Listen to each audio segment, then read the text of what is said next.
Magandang hapon po sa inyong lahat.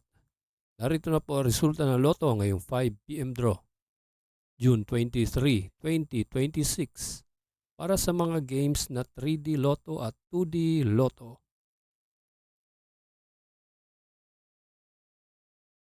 Para sa 2D Lotto, ito po ang mga winning numbers: 13 and 9 in exact order.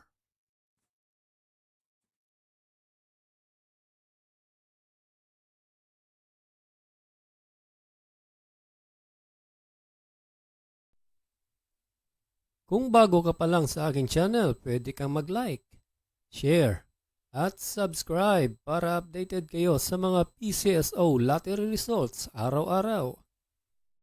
At para sa 3D Lotto, ito po ang winning combination ngayong hapon: 6, 5, and 6 in exact order.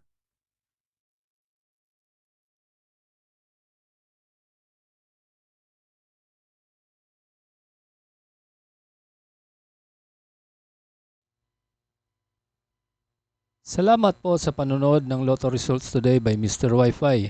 Good luck at maglaro ng responsable. Huwag kalimutang mag-like, share at subscribe. Hanggang sa muli, paalam po sa inyong lahat.